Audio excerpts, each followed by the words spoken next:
En el centro de la pampa vive un pimiento. Sol y viento pa' su vida, sol y viento. Sol y viento pa' su vida, sol y viento. Bonjour, je m'appelle Patrick Barnard, bienvenue à la 157e édition du Piment. Aujourd'hui, on veut mettre quelque chose dans le dossier, comme on dit en français. We want to put something on the record, comme on dit en anglais.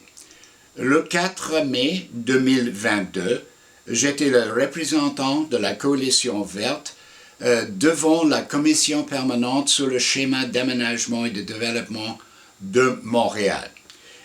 Il y avait une séance dans un édifice de la ville de Montréal, au centre de Montréal. J'étais là avec des autres personnes. Par hasard, j'étais juste aux côtés du maire de l'arrondissement Saint-Laurent, M. Alan de Souza. Et il était là parce que le changement fait par la ville de Montréal sur le plan de la planification, c'est un rezonage de 16 hectares dans les terres humides qui se trouve dans une section de Montréal qui s'appelle le Technoparc, et ça c'est dans l'arrondissement de Ville-Saint-Laurent.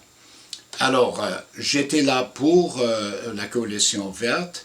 On a exprimé nos félicitations à la ville de Montréal pour ce rezonage qui va conserver et protéger 16 hectares de ces terres humides. Mais il y a tout un système intégré de terres humides dans cette partie de Montréal. Le gouvernement du Canada est le grand propriétaire dans ce secteur de la ville de Montréal. Et le soir, mercredi soir, le 4, j'ai répété la position de la Coalition verte. Nous pensons que le gouvernement fédéral, comme propriétaire, doit agir avec responsabilité et conserver les 215 hectares de ce écosystème absolument irremplaçable. Alors vous allez entendre notre position maintenant. La commission ce soir-là et toujours était présidée par Marie Plourde du Projet Montréal. Vous allez voir Marie Plourde au commencement de ce petit film, et après ça, moi en lisant le communiqué de la Coalition verte et en faisant quelques remarques qui expliquent la situation. Alors, voilà le film de cette période de consultation le 4 mai 2022 à Montréal. Alors, je me dirige sur ma feuille. Il s'agit de M. Patrick Barnard. Bernard ou Barnard, je ne voudrais pas... C'est Bernard. Bernard, c'est d'accord. Bernard. Vous m'entendez? Oui, de la Coalition verte. À vous la parole. Merci bien. Alors, je m'appelle Patrick Barnard. Je suis membre du conseil de la Coalition verte. Je suis ici pour appuyer ce changement, pour appuyer la ville de Montréal. Et je parle pour la coalition ce soir. J'ai donné à Elisabeth Rivet quelques copies d'un communiqué qui a été émis aujourd'hui. Et il y a une copie pour chaque commissaire et 2-3 copies pour la ville. OK? Alors, je vais employer le communiqué comme c'est un commentaire que je vais faire. Et il y a des choses que tout le monde ici connaît. Mais quand même, d'après moi, c'est très important. Et pour la coalition aussi, il y a des autres groupes qui ne sont pas ici ce soir, mais je suis convaincu qu'eux aussi sont complètement d'accord avec ce changement. Alors, je vais commencer aujourd'hui. La coalition a émis un communiqué, je vais le lire, mais je vais faire quelques commentaires, je vais travailler vite, parce que c'est important. Je lis le communiqué maintenant. Au début de mai 2022, la Coalition verte souhaite féliciter et appuyer la ville de Montréal de sa décision annoncée le 17 février 2022 de modifier le zonage et de protéger les milieux humides de Technoparc et ses divers milieux naturels qui font partie d'un écosystème intégré, le dernier du genre sur l'île de Montréal. En février, lorsque le comité exécutif a fait connaître son intention de modifier le zonage de 16 hectares de terres sensibles écologiquement, il s'inscrivit dans l'orientation louable formulée par Mme Caroline Bourgeois, vice-présidente du comité exécutif, et je cite, c'était dans la Gazette de Montréal, Madame Bourgeois a dit « Nous favorisons vraiment le développement dans la partie nord du Technoparc et dans le sud, où il y a des terrains qui ont une valeur écologique importante, nous voulons les préserver. » Il s'agissait d'un premier pas important à l'attente de l'objectif de la ville de tripler la superficie de la conservation dans la zone du Technoparc. C'est un chiffre donné par Mme Plante elle-même, 175 hectares pour la ville de Montréal à la longue. La coalition verte applaudit ce changement de zonage. C'est la première partie de mon message. Il y a une deuxième partie maintenant. Alors, c'est un peu, je suis ici un peu comme un prof, je ne suis pas un prof d'écologie, mais c'est une question de biodiversité et ça vient, et ça devient, et ça va être une question hautement politique. Alors, je vais continuer. La coalition verte a applaudi ce changement et la coalition tient à souligner que les zones humides, les boisés, les prairies du Technoparc et les terres fédérales adjacentes forment un écosystème intégré de 215 hectares d'habitats précieux pour le Québec et pour le Canada, qui a perdu 90% de ses zones humides urbaines au cours de la dernière génération. 90% perdus au Canada et au Québec. C'est la même chose pour nous aussi. Hein?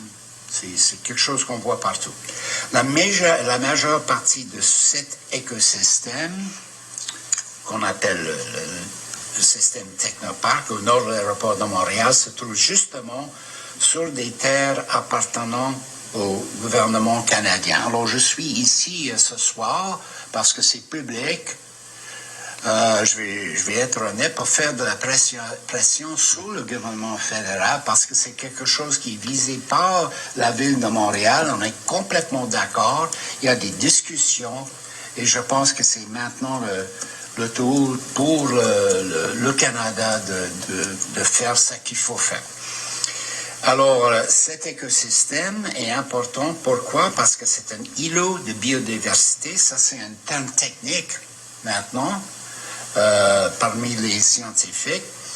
Et dans les zones humides du Technoparc, on a observé, c'est un chiffre important, 211 espèces d'oiseaux différentes. C'est plus que dans l'îlot de biodiversité de Central Park de New York, qui ne compte que 134 espèces répertoriées.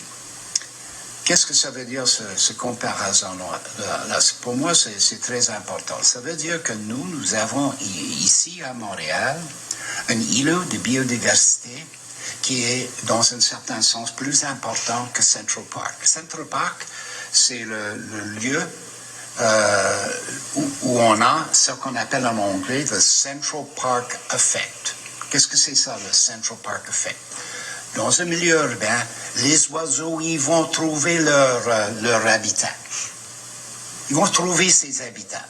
Et ils ont trouvé leur habitat au nord de l'aéroport Pierre-Elliott-Trudeau. C'est incroyablement important.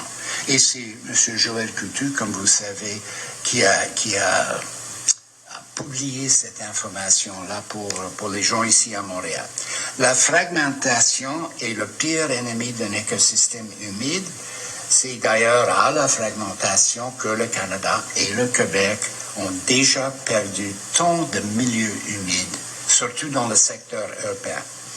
La Coalition verte soutient qu'il est essentiel maintenant de conserver les 215 15 hectares de l'écosystème du technoparc. Le gouvernement fédéral travaille déjà en ce sens avec la ville de Montréal. Peut-être je dois dire la ville de Montréal travaille dans ce sens avec le gouvernement fédéral. Le Canada doit maintenant faire preuve de détermination en empêchant la fragmentation de cet écosystème irremplaçable. En tant que propriétaire, le gouvernement canadien peut et doit jouer le premier rôle dans la conservation de ces 215 hectares. Une aire de protection d'une telle ampleur à proximité de l'aéroport Pierre-Elliott Trudeau de Montréal indiquerait au monde entier que le gouvernement canadien est réellement engagé dans la conservation de la biodiversité. Ce n'est pas utopique, c'est quelque chose qu'on trouve à Vancouver, par exemple, et ailleurs dans le monde. On a la possibilité ici de créer un environnement tout près de l'aéroport qui sera bien spécial sur le plan global, franchement. Le Canada a le pouvoir de créer une zone aéroportuaire extraordinaire comportant une zone humide intégrée, protégée de 215 hectares. Le Canada peut et doit, et c'est l'optique de la Coalition verte, peut et doit s'engager à l'atteinte de tels objectifs et faire preuve de leadership environnemental en ce moment critique pour notre planète. Alors, c'est toute une affaire maintenant parce qu'il y a des rumeurs qu'il y a déjà une activité un peu bizarre dans le golfe d'Orval qui fait partie de ce secteur fédéral. On ne sait pas quoi exactement est en train d'arriver, mais la biodiversité, c'est au centre des préoccupations des gens partout dans le monde et surtout ici à Montréal.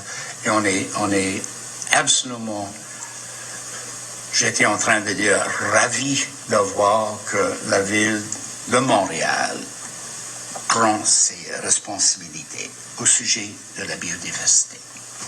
Alors, c'est ça le commentaire. Merci infiniment, M. Barnard. Alors, nous allons bien sûr, nous prenons acte du dépôt de ce communiqué-là et ça va être, on va le joindre là aux différents documents là, qui seront soumis à l'administration et au Conseil d'agglo. Merci beaucoup.